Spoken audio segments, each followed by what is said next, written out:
Welcome to Dre's House Off the Top. We're here at Sir Shave at 10 Station Drive, Wyandanch, New York. Today we are blessed to have the president and owner of Sir Shave, Mr. Keith Banks. How you doing today? Good, sir. How are you? Alrighty. Now I wanted to have you on because I love the fact that you're a young black man, you know, you're an entrepreneur, and you started such a great business and stuff. Tell me, what made you want to start this? My biggest focus is really about community. When we think about barbershop, it's a place where kids can come together, parents come together, and have a good experience. So my focus is really bringing something different to the community outside of the norm. So that was a big thing. Okay, because when you look at your place, it's so warming, and you know you don't want to leave. You know, and the barbers are so nice, everybody's so pleasant and everything. How important is that concept for you? That's key. You know, when you think about the service industry in general, it's about that first experience. So when you walk in the door from start to finish, it's got to be top notch. So that client walks out. You know, the old saying is bad news spreads faster than good news. So when they walk out the door, we want to make sure that that experience is what they're looking for so they can spread the good news for us. Okay. When you thought about this, even before you thought about this, I'm sure you came up with the idea, I want to start a business. What made you want to do something like this, a barbershop or whatever? You know, well, it's kind of high end though, it's upscale though. Right. The price is not, but the vision of it is. So what made you want to go this route? I mean, my original plan was to bring this to Brooklyn before coming to Long Island. Really? Originally, yes, that was a plan. Because when you think about, once again, service industry, it's about really getting something that's cutting edge. Because barbering is not what it was years ago. I mean, most shops, when you go west, very high scale, high-end, top scale, top shelf, the prices are up there. But it's about that service, it's about the experience. So my focus is really bringing something to the community where kids can say, wow, this is something that you see in New York City or Florida or different areas. That's right in our backyard. Because I feel that our people here in Wyandanch deserve it. Why should have to travel 40, 50 miles into New York City to get a service that they initially thought that they wanted? So my focus is bringing that right here to the community. Okay. What has been your experience ever since you opened up this shop? Because it hasn't been open long, but you stay kind of busy. You know, what has been the response that you got from the community? I mean, we're getting great response from everyone. I mean, the first person I came in and said, Mr. Banks, this is something that we've been looking for in Wyandanch for years. Thank you. So it's really about people that are coming through here from Wyandanch, Woodland Heights, Deer Park, Dix Hills, that are hearing about us through social media, by word of mouth, through the website, that they're looking for something where they can come here and get on the train, one New York City, but also, once again, get an experience that they can't find anywhere else online. So the key is right now, Now, what you have here, I haven't seen nothing like this in the 5 boroughs.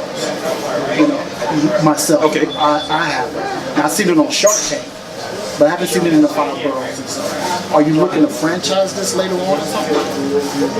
The cat out the bag, but that's a plan, yeah. That's a long-term plan for sure.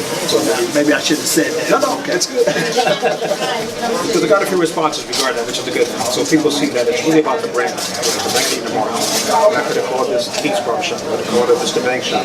It's not about me. It's about the community coming in and seeing something that we want to give back to them. So when a person walks in, it's good morning, sir. Good afternoon, sir. Good evening, sir. So we don't use the names unless we're named.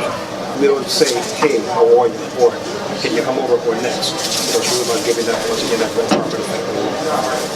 Okay. Now, one thing, like when you first in, especially when I first came in, I just looked at it as being an upscale male's den. You know, I'm surprised that you don't even have a cigar room. You know, I like that. That's mine. Remember, we got it on tape. But also, you made it a point to make sure you cater to the ladies of the community. Absolutely. Why did you go that route? Well, when you think about salons, you think about barbershops, we want to try to bring people together. And we didn't want to single anyone out and say, well, just for men only. Women have needs because they're going to get fades, they get scissors, based on the kind of cut. But what I recognize is that a lot of women, once again, were looking for a place to go that wasn't, for the west or for the east, right in their backyard. So I need to kind of open up that opportunity to bring in a stylist, right, Teresa, so we take care of the women as well. So that's the important thing. So when the wives come in, guess what else they bring in? The husbands. And the children. And the children. So once again, you build it right, they're going to follow. So if you bring the wives in, they're going to bring the entire family. Right. So that had to be also the idea of you bringing in massage therapy and everything. Exactly. What made you incorporate that into what you were doing? Well, the big part of that is about health and wellness. Eva talks about mind and body. So you make that connection for a person, once again, come in and be taken care of in a one-stop shop. You know, the salon, the barbers, the shoe shine service, and getting massages. Because most of the women prefer to be in a location where they can get everything done instead of traveling to different locations for different services. Okay. Now, what made you, like, you could have been anywhere in Wyandanch. What made you come to this location?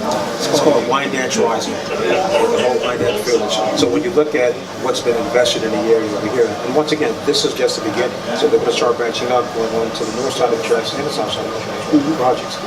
So once I heard about it, it only made sense. My parents had businesses here years ago, Right. in the same exact footprint, which is a good thing. So I know the area, and being by a train station, you can't get anything better than that. Right. You know, now that this is really considered central, you get to the east, you go west of New York City, that's in an hour and 15 minutes at the most.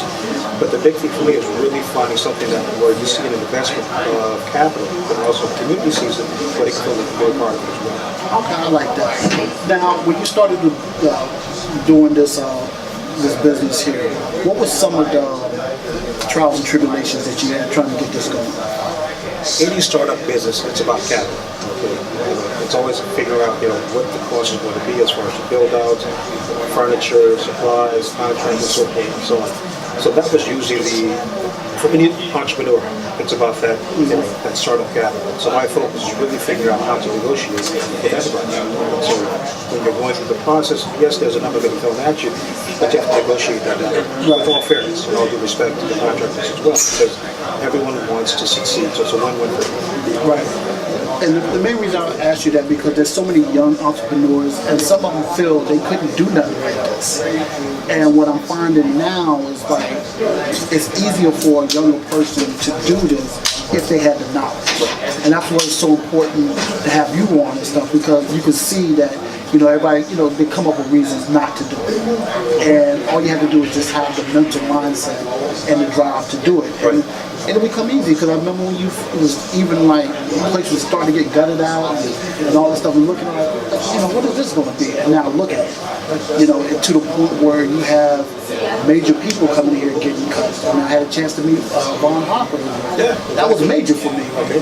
So, I mean, and then, met some other people, I don't know if you want me to say anything, but, that they film movies in here, family business. Exactly. Family business was filmed up here, and we just had a show in Tuesday with Sean Ringo. Sean Ringo. Ringo, okay. I don't want to say his name wrong because he's a big dude, But still, and stuff, it's like the experience that you're having when more and more people are noticing it, how does that make you feel like when people are noticing the hard work that you put into it and it's just blooming? How does that make you feel? It's a good feeling. They go back to what you said before as far as starting a business. The most important part is the business plan. That's your roadmap. So even the developers that did this space here, they had to have a business plan. Even though they're multi-millionaires, but they needed to have a business plan to convince their investors to put their project on the roadmap. So the focus is really about, definitely getting the people to come together, having a vision, it's a great feeling. But you plan, if you fail the plan, you plan to fail. So my plan had to be strong. So when I talk to kids about starting a business, planning, marketing, the whole strategy, getting around like-minded people, positive people, you've got to think on a positive level in your right network. So it's a great feeling knowing that I can be as a mentor for the kids when they're coming in, even for the young adults that are looking to start a business. Is that let's have a discussion. Any idea is a great idea. Never think that your idea is worthless. Have a discussion, sit down, get the plan together.